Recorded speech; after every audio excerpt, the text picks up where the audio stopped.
और हर महादेव साथियों हम बात करते हैं अपने कारण शरीर के बारे में। कारण शरीर जो है 3 गुणों से मिलकर बना होता है, सात्विक, रासिक और तामसिक। ये तीनों आपको मैंने पहले ही बताया थी। दोस्तों, जो हमारा स्वभाव होता है वो इसी कारण शरीर के कारण ही होता है। हम बहुत प्रसन्न रहते हैं, हमें बहुत गुस्सा आता है, हम बहुत शांत स्वभाव के होते हैं, वो इसी के कारण होता है। और एक कारण शरीर प्रभावित कैसे होता है? ये होता है हमारी इंद्रियों से। हम जो अपने शरीर के अंदर डालते हैं, चाहे वो आंखों के द्वारा हो, चाहे वो कानों के द्वारा हो, चाहे वो नाक के द्वारा हो, चाहे मुंह के द्वारा हो, इसका सारा फर्क पड़ता है हमारे कारण शरीर के ऊपर। हमारा अच्छा खाना, हमारा अच्छा देखना, हमारा अच्छा सुनना, अच्छा बोलना, इसका सारा प्रभाव पड़ता है कारण पे हमारे। अगर हम सात्विक भोजन करेंगे तो हमारा सात्विक गुण पुष्ट होगा। अगर हम तामसिक भोजन करेंगे तो हमारा तामसिक गुण पुष्ट होगा। और अगर हम रासिक करेंगे तो रासिक गुण पुष्ट होगा।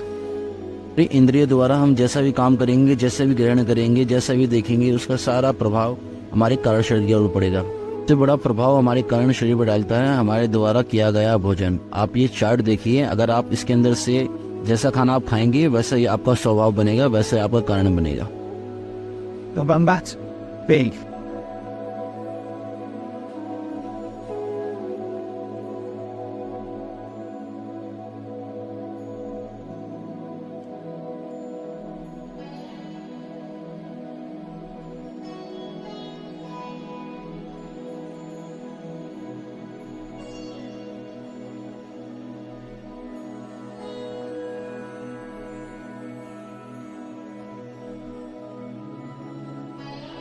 साथियों, यही कारण शरीर हमारे स्थूल और हमारे सूक्ष्म शरीर पर प्रभाव डालता है। जैसा ही इसके अंदर भाव पुष्ट होगा, वैसे ही हमारी इंद्रियां और वैसे ही हमारा सूक्ष्म काम करेगा। जैसा हम खाएंगे, जैसा हम देखेंगे, वही प्रभाव हमारे मन पे पड़ेगा और हमारा मन बाकी इंद्रियों को प्रभावित करेगा। तो जो सा गुण हमारे कारण शरीर के अंदर सबसे ज़्यादा पुष्ट होगा, वैसे ही प्रभाव हमारे सूक्ष्म शरीर पड़ेगा। वैसे ही हमारी बुद्धि होगी, वैसे ही हमारा मन होगा, वैसे ही हमारा चित्त चिंतन करेगा और वैसे ही हमारा अहम होगा। दोस्तों, हम बात करते हैं अपने सूक्ष्म शरीर के बारे में। सूक्ष्म शरीर के अंदर बुद्धि, मन, चित्त और अहंकार होता है, मतलब अहम होता है। अहम का काम होता है कि उसको स्वीकृति देना, किसी काम को कर्ता भाव स्वीकार करना कि ये मैंने किया है, इसको मैं करता हूँ। तो ये सब काम जितने भी हम स्वीकृति करेंगे, जितना भी हम स्वीकार करेंगे ये हमने किया है, वो हमारा अहम स्वीकार करता है उस चीज़।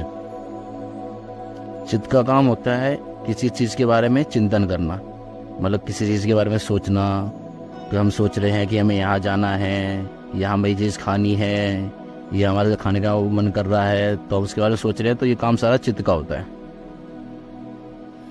और दोस्तों, बुद्धि का काम होता है किसी चीज़ के लिए स्वीकृति दे देना, मतलब कि आज्ञा दे देना कि अब हमारा चिंतन कर रहा है मीठा खाने का और हमारा अहम कर रहा है कि हमें करना है, तो उसका निर्णय कौन करेगा? वो करेगी बुद्धि। बुद्धि बताएगी ये हमें गलत है, सही है, कर लेना चाहिए कि नहीं करना चाहिए, इससे क्या होगा। ये सारा काम बुद्धि का है, मतलब कि स्वीकृति देना, साइन कर देना, ये काम हमारा बुद्धि करती है। और दोस्तों, अब आता है मन। मन शरीर का वो भाग है जिसको हम समझ बैठे हैं कि वो मन हम ही हैं। जो आत्मा है उसको कोई जानता ही नहीं है। आत्मा समझते हैं कि हमारी आत्मा है, लेकिन गलत है ये वाकई गलत है कि आत्मा हमारी है या मेरी आत्मा है।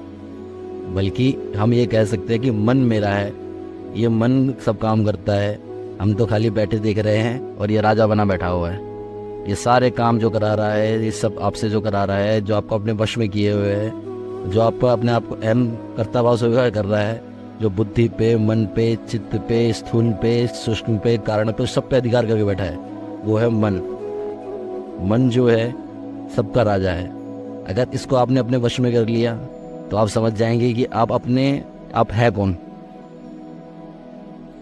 हम समझ बैठे हैं कि हम ही मन है, बल्कि ये गलत है। जैसे हमारा बुद्धि है, जैसे हमारी इंद्रियां हैं, वैसे ही मन हमारे शरीर का एक पार्ट है। लेकिन हम इसके अंदर इतना तादात्म्य होने के कारण, अपना इसको स्वीकृति देने के कारण कि हम समझ बैठे हैं कि हम मन हैं। मन हम नहीं है दोस्तों, हम हैं आत्मा, यानी हम है ब्रह्म, हम हैं भगवान का अंश। लेकिन इस मन ने हमें सब कुछ बुला दिया है, बस हमें इसी को कंट्रोल करना है। इसको कंट्रोल कैसे करना है, इसको अपने वश में कैसे करना है, इसको अपना चेला कैसे बनाना है, ये होगा हमारे अपने सूक्ष्म कारण और स्थूल शरीर को सही दिशा देगा।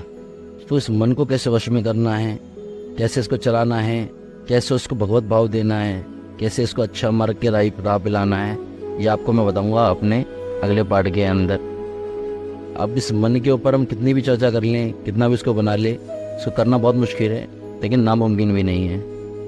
अगर इसको हम सही राह पर ले चलें तो भगवान ने कहा है कि इंद्रियों के अंदर मैं हूँ मन। वाले पार्ट के अंदर हम चर्चा करेंगे मन को अपने वश में कैसे करना है, मन को हम कैसे चलाना है। तो ये बहुत ही इंटरेस्टिंग होने वाला है।